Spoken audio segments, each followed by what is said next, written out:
Hello there. In this video we are going to talk about WordPress SEO, how to optimize your WordPress blog to the search engines and to your readers. If you don't yet have a blog installed, the easiest way to install your WordPress blog is to go to your hosting account's cPanel and search for Fantastico and use that to install WordPress to your preferred location. After you have installed WordPress and you have logged into your admin panel, the first thing we want to do is to go to Settings General. We just want to make sure that your blog's name is showing right. Either use a brandable name like My Dog Training 2 or a keyword that you want to target like Dog Training Advice.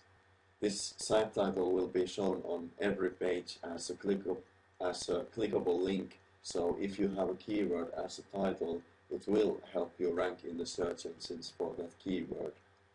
The tagline doesn't really matter SEO-wise, but your readers will see it, except if you decide not to show it.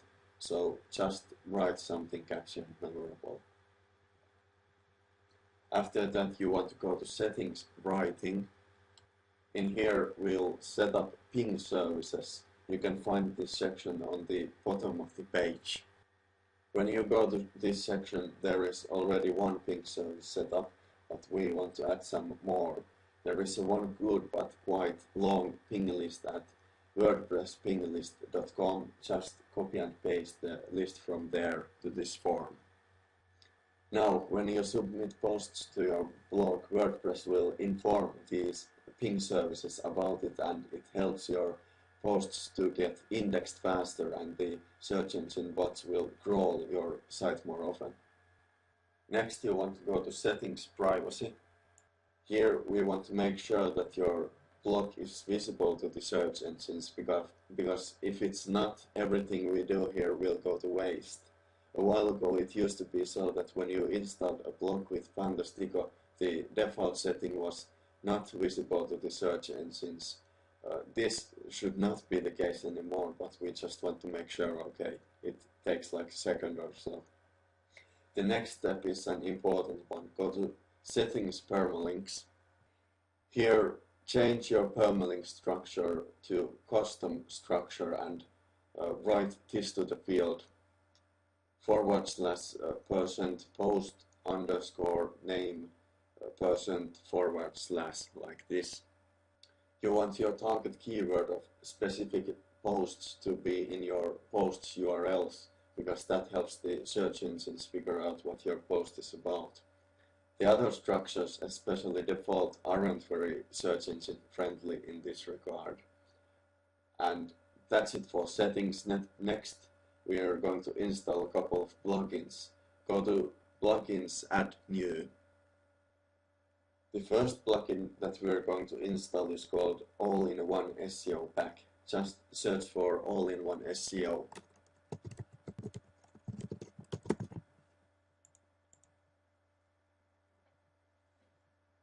All-in-One SEO Pack should show as the first result. Just click the Install Now link.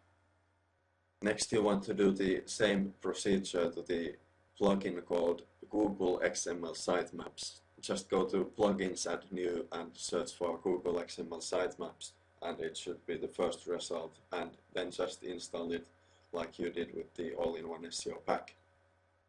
Google XML Sitemaps plugin will create a sitemap for your site, which helps the search engines to crawl your site and index all the pages.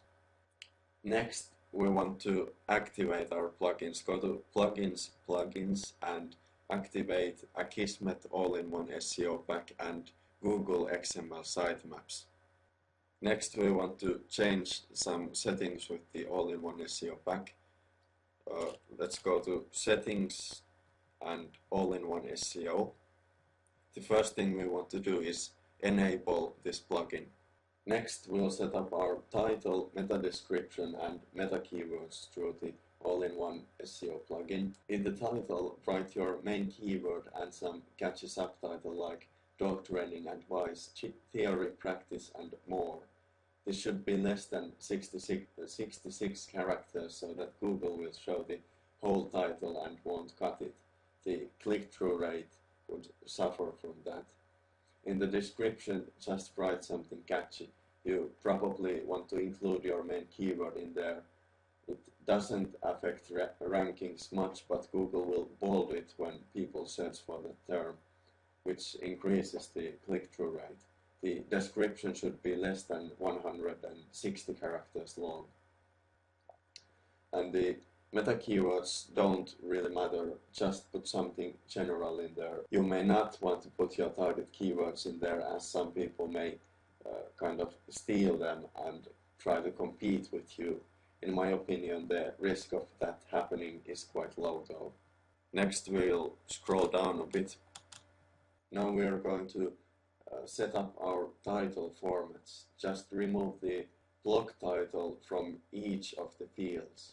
That is because duplicate titles are a part of the duplicate content issue, which means that our individual posts might not rank as well for their own target keywords if we left the blog title intact. Then scroll down to the bottom of the page and hit save. Next we have to set up our Akismet API key. Go to Plugins, Akismet Configuration, and here, if you don't already have an Akismet API key, there's a link where you can get it. And as for the Google XML Sitemaps plugin, we don't really have to do anything for that. It will handle itself pretty fine. Now there's still other things to set up. We want to delete the default Hello World posts, as well as install our preferred theme and set up the sidebar as we want it, and so on. But these don't really have much to do about SEO, except for maybe the theme. You want an SEO friendly theme. That is why the last thing we are going to talk about in this video is about submitting a post. Go to Posts, Add New. Now the first thing we are going to write is the title. Write this just like you wrote your blog title. Include your target keyword first and then a catchy subtitle like Dog Training Advice, 3 Effective Dog Training Methods. Next, write your article. Longer posts often rank better in the search engine, so you probably want to write about 500 words or more. It can be shorter, of course. Think about your readers first and the search engine second in this case. If you can say what you want to say in 100 words, why fill it with fluff or filler or even keywords? You probably want to include your target keyword within the content a few times. Now, don't sweat about the keyword density, because it's just a waste of time making it such a scientific process. And as for the related keywords, LSI keywords in other words, they will probably come in naturally. Now, this stuff won't make or break you, so just relax. Next, you'll want to add a category. Categorizing your posts will help the search engines figure out your sites and your posts' topics. Next, it would be a good thing to shorten the URL so that only your target keyword would be there. Though this isn't that important, so it doesn't matter if you forget it or something. Next, let's scroll down to the bottom of the page where we'll see the all-in-one SEO field. Here. Just insert the post's title, description and keyword as we have discussed earlier. Then we can publish our post. Congratulations, you have a search engine optimized WordPress blog with optimized content. Lastly, I want to mention some additional free SEO plugins that you may find very useful. PCRobots.txt plugin creates a robots.txt file which helps the search engine bots to navigate on your site. And Robots Meta allows you to, for example, add the no index and no follow tags to pages like About Us or Contact Us. Use this only if you know what you're doing. And SEO-friendly images automatically adds an SEO-friendly alt tag to your images. And Sexy Bookmarks makes it easy for your readers to bookmark your posts. I like it because it's the best looking, the sexiest of all the social bookmarking plugins. And yet another related posts plugin adds a related posts list at the end of each of your posts. This helps your internal linking structure if you have lots of posts in your blog. And SEO Smart Links allows you to optimize your internal and external linking. And that's about it. I hope you enjoyed this video. Now, goodbye. So, have you ever thought what is the ideal kind of a coach? Let's imagine a boxing coach and the ideal traits of that coach. So first, that coach tells her student what to do. The student must not be confused because of lack of information. And second, that coach helps that student train her skills. She doesn't just give the student her action plan and then disappear, but that coach is with her student during training. And third, when it comes to the actual fight, the coach lets the student take full control. Maybe the coach gives her student some guidance during interludes, but it's clear for both of them that the student has to make her own decisions and actions during the fight. And that is basically the ideal kind of coach. Now, there are some interesting ways this appears in internet marketing. Let me explain. First of all, if you want to help as many people as you can, it is almost impossible to coach your students one-to-one. That is the reason internet marketers sell information products. You can create a product, but no matter how many people get that product, it doesn't cost the coach much extra time.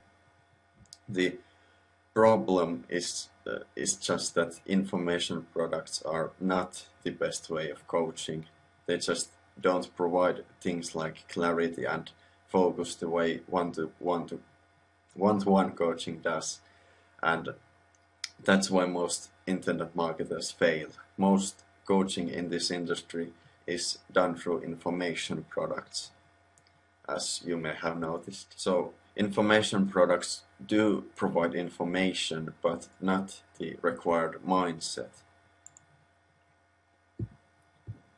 One way internet marketing coaches attempt to fix this mindset problem is by trying to take full control of their students' coaching. These are people who mainly or only provide information that is created by themselves.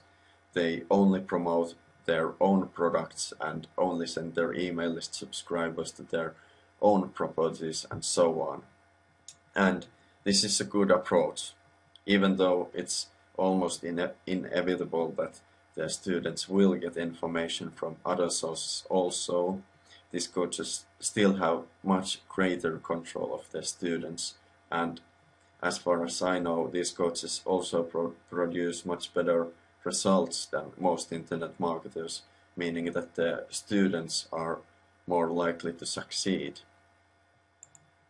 But have you ever thought of it this way? Does this mean that these coaches do not trust that their students can make educated decisions by themselves? If these coaches want to be in full control of their students, do they think their students only as sheeples who can't succeed without being controlled by someone? Well, what I just said, it isn't exactly true. When coaches want to be in control of the information and other coaching they give the students, it's more about the coach herself and not about the student. What I mean by this is that these people have the expert mindset.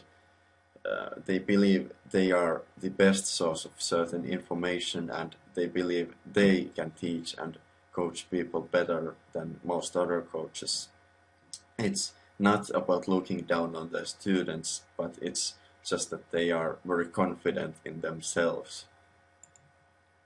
Now, my approach is a bit different to these kind of coaches. I believe recommending other people's products is a good thing in many cases.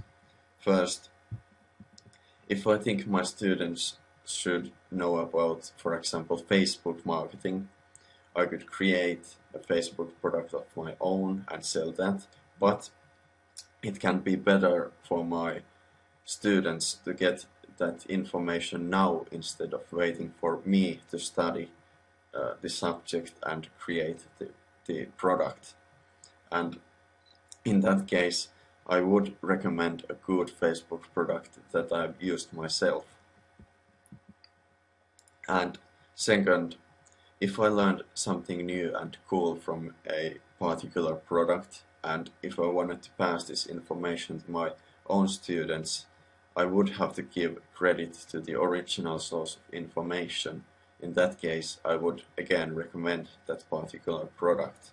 And third, I believe information is a good thing. The more information, the better. And this is kind of common sense, but it does arise a few problems. Let's say it this way. There are two kinds of thinking: straightforward thinking and complex thinking. Straightforward thinking leads you from point A to point B, and complex thinking, on the other hand, is a bit like a maze where there is no clear starting or ending points. The reason why you hear these stories of people who earn thousands of dollars in their first month online is that these people are able to think straightforwardly. On the other hand, if you have tried finding success in internet marketing for several months or even years, that may mean you think in a more complex way. Now, I'm not saying complex thinking is bad, because it's not. I myself think things in a complex manner, and I wouldn't want it otherwise. As I said, I believe having more information is a good thing. So, those are the three reasons why I would recommend other information sources other than myself. Also, I trust that my students can and they should make educated decisions by themselves. In fact, that is something that people should do more often. I mean, most internet marketers tell you to stop learning things and take action and things like that. And that's true, but you need clarity and focus. You need the right mindset, basically, so you would be able to take action. And you won't achieve that mindset necessarily by only listening to others or trying to force yourself to take action. I have always said that you are your own best coach. Sometimes you need to think things yourself, and you should dedicate a certain amount of time for concentrated thinking. Now, it's hard to explain how to do this, but it is something that I believe needs to be done. So, I hate giving advice like you need to take action or something abstract like that, but as of right now, I can't really explain the concept of dedicated and concentrated thinking any better. Now, moving on. So, this was kind of a weird video, but there are some things I'd like you to take away from this. First, if you are an internet marketing coach, think how you can help as many people as best as you can. If you just spit out information product after another without concentrating on things like personal coaching, you may not be helping anyone at all. And second, I believe more information is good. It may cause a condition that you may know as information overload, but I would personally sacrifice some productivity for knowledge. On the other hand, perhaps the most important knowledge and skills you can only achieve through experience, and you need productivity to be able to take action and gain that experience. So remember, both theoretical knowledge and knowledge gained through experience are important. As they say, the practice without theory is to set sail on uncharted sea, and theory without practice is not to set sail at all. Also, third, think for yourself. Sometimes you are the best source of particular information, not some product created by someone else. In fact, most people aren't really able to articulate the knowledge that they have gained through experience in their products. And that is one reason that you sometimes may feel some products are lacking something. Okay, that's it for this video. This is Mitra Patrikainen from livinginaMaze.com. Thanks for watching, and let me know what you think in the comments below.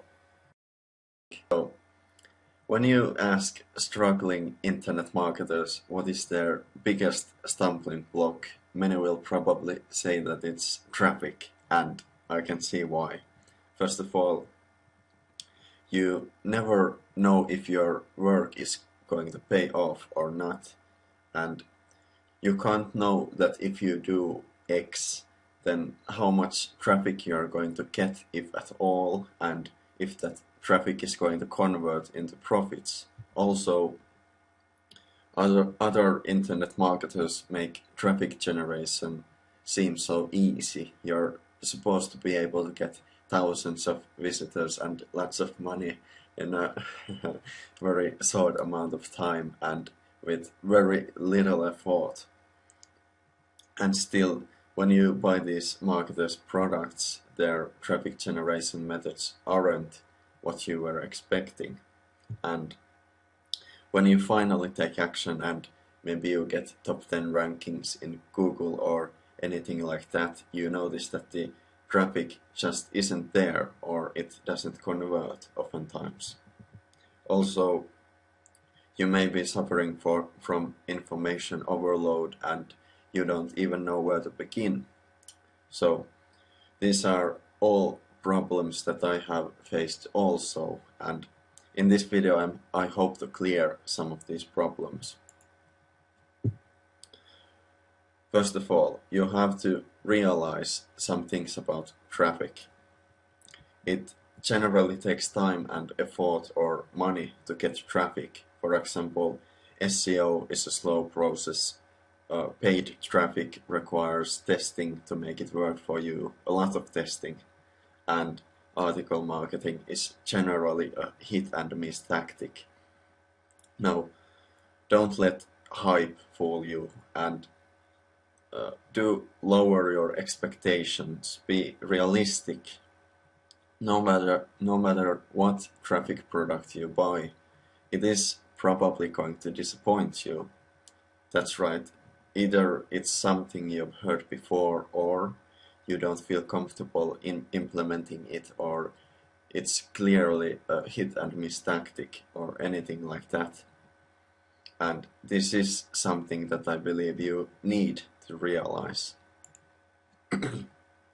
In fact, you probably already know everything you need to know about driving traffic.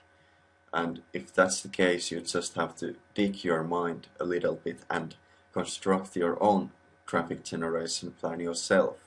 And if you do that, it also gives you confidence about the plan, which makes it easier for you to implement it. Here are some things that I suggest you ask yourself. So, are there passionate buyers in my niche, and what's the level of the competition? And where do these buyers hang out, and what would be the best way to lead them to my site? And how do I convert these visitors into buyers? And what are my competitors doing to get traffic and convert that traffic, and so on? Just think about it. You most likely know many of the answers. Okay, moving on. Now, If you get only a little amount of traffic, it might be a smart idea to recycle that traffic. I mean, build a list. That's what everyone keeps saying for a reason, and still many people ignore this advice. Now, an email list isn't, of course, a magic bullet or anything like that. You could build a list of 10,000 people and make only a few dollars from that list. It's possible.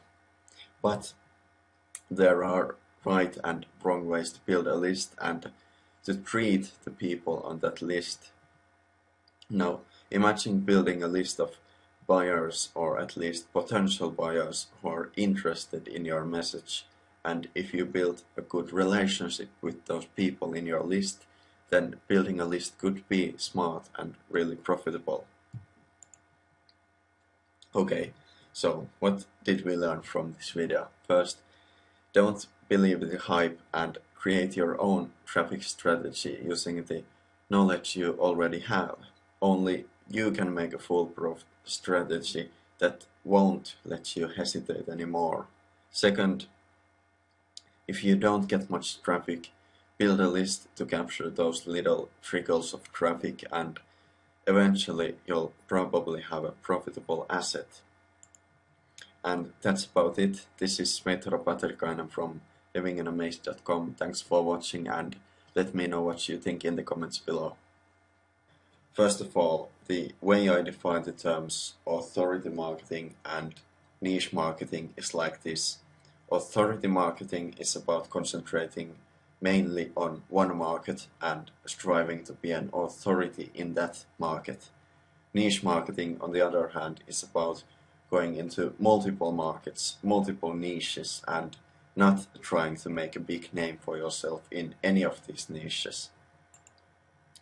So, when I first got into internet marketing, I wanted to be a niche marketer. The reason for this is that when I looked at the big information markets like internet marketing, weight loss, acne, quit smoking, six-pack apps, and so on, I didn't feel I had the required expertise in any of these markets to teach the topics in these markets. So, of course, I felt passion towards some markets, but they weren't the kind of markets where you could profit by providing information, and that's the kind of market that I was looking for. A market where you could sell information, where you could build a list. I didn't want to create, for example, an e-commerce store or a big community portal or anything like that. If I were to do authority marketing, I wanted to create and sell information, or maybe services also.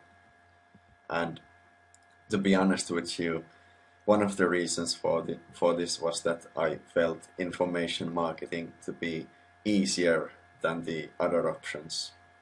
So, have you felt anything similar? Are you maybe passionate about a certain topic, but you don't think it would be a good market to concentrate on? Well, anyway, I'll continue my story. So, I decided to do niche marketing. I was fascinated by the thought that you could set up these small niche sites that would act as passive money generators, that you could just set them up and forget them. It was very intriguing. There were just a few problems with what I was doing, which caused me to fail and fail and fail for over a year before I finally managed to create a niche site that is still generating me that passive income that I was looking for. It's a very small income, but it's something at least. But as I said, it took me over a year to achieve that, and one big reason for that was that I wasn't very good at taking action, but I'll talk more about that in some other instance. Now I want to bring up a problem that is more of a mindset problem than a productivity problem, and it's my wrong approach to create and use my assets. The question about assets is probably the one thing that most marketers consider to be the biggest difference between authority marketing and niche marketing. Let me show you this graph to illustrate my point. The way an authority marketing business grows is that you get more and more subscribers and customers, and you create more products, make more contacts, and so on. You start with the small business, and these layers get piled on your business, and it grows like a snowball. On the other hand, the way your niche marketing business grows is that you create more and more of these income generators. When you have one niche website, you may earn $100 a month or so, and then you create another one, and then you earn $200 a month or so, and so on.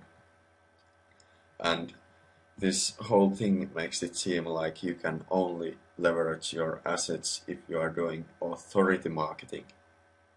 Now, I'm not saying that this is a definite definition of authority marketing and niche marketing, because it's not. I'm just saying that I think most beginners approach niche marketing the wrong way, and that is a mistake that I did also. Let me explain. When I did niche marketing as a beginner, I used to go into a niche, after which I failed, of course, and hardly made any money in that niche, and then I moved to another niche and tried something different. Do you see a problem in the way that I did niche marketing? Because I do. It never crossed my mind that I could stay in the same niche that I failed in and use the assets, I mean the articles, the backlinks, and so on, that I had already created, and try something different in that same niche. Instead, I moved on to another niche and practically started from scratch every time after failing, and that is one reason why I also kept failing. Do you now see what I'm trying to convey? Now, the reason you're failing in a particular niche may be because it's a bad niche. There's too much competition, there's no passionate buyers or anything like that, but nevertheless, if it's a niche that other marketers have found success in, you can do so also. And that is why you shouldn't quit after failing only once in a particular niche.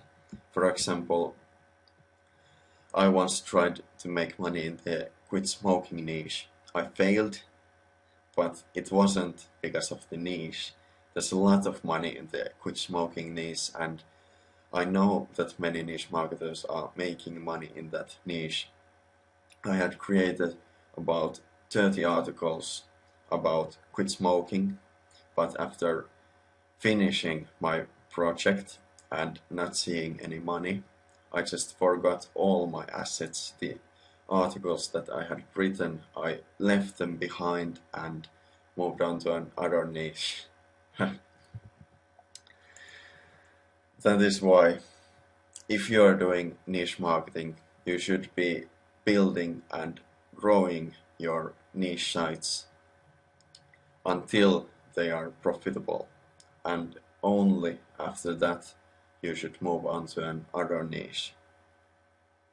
Okay, next I want to discuss another thing about market selection, and that is the question if you should go after the internet marketing niche or not. Now, if you're an internet marketer, you've probably been educated quite well about topics like SEO, PPC, conversion tactics, or anything like that. You may have also grown to be a part of an internet marketing community. Maybe you're an active member in the Warrior Forum, and you've made some friends who are also internet marketers.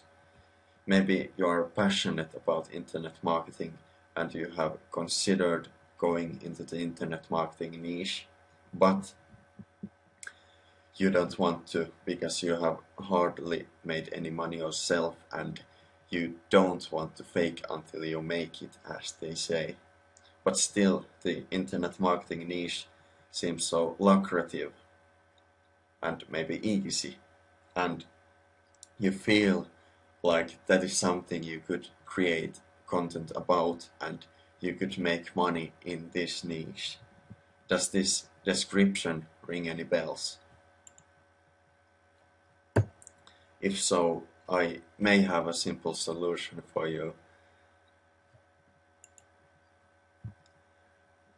I do not think you should go for the internet marketing niche unless you believe you can provide value within the market that other people cannot provide. Let me say that again.